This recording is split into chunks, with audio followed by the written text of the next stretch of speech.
Hi everybody, Rachel, Mara are back for February 2019 exercise, which will be about shoulder stabilization. They are very functional in our daily life. If we walk the dog, carry a backpack, carrying a baby or grocery bags, shopping bags, any other daily task that we experiment.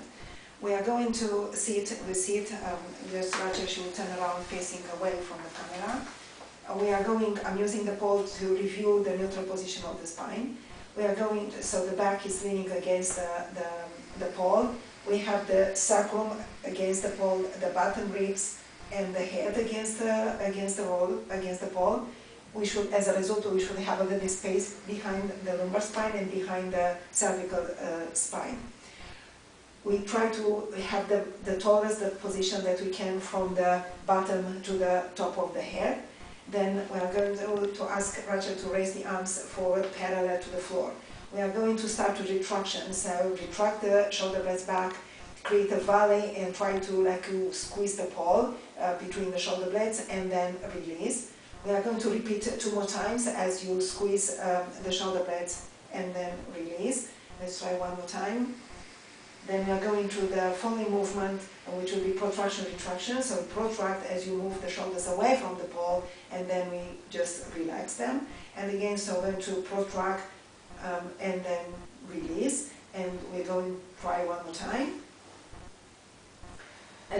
Find the mid position in which the shoulders are in line and there is no valley between the shoulder blades. So if I have the pole crosswise parallel to the floor, they should, both of them, in the midsection of the thoracic spine in line, in touch with the pole. As application will be in quadruped position, hands and knees.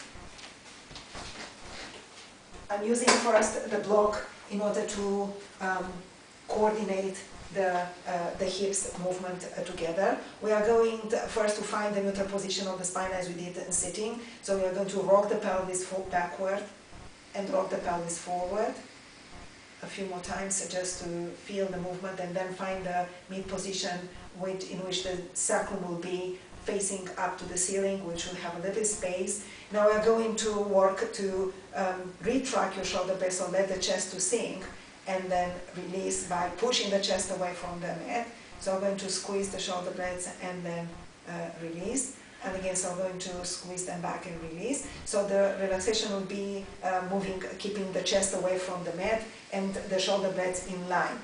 So if everything in the spine in neutral position, the shoulders have been held away from the mat, we should be able to optimize the stability of the body. So no wind, nothing will move the body away, move the body. We can test the position by take a deep breath, exhale, pick up your right hand off the mat. Inhale, return your right hand, exhale, pick up your left hand off the mat as you maintaining the same position, pushing the chest away from the mat. And then return your left hand. And we can take the block away. So you take a deep breath, exhale, stretch out your right leg, back up as you hold the same position of the chest away from the mat. Inhale as you return your right leg in line with the hips. Exhale as you stretch out your left leg. Inhale, return your left knee. Hold. So long term, we can be able to maintain this position, optimizing with pain-free, tension-free, and if you're spinning, again, if you do any other exercises in your life. We can round the spine and sit back on your heels just to relax to the end of the position.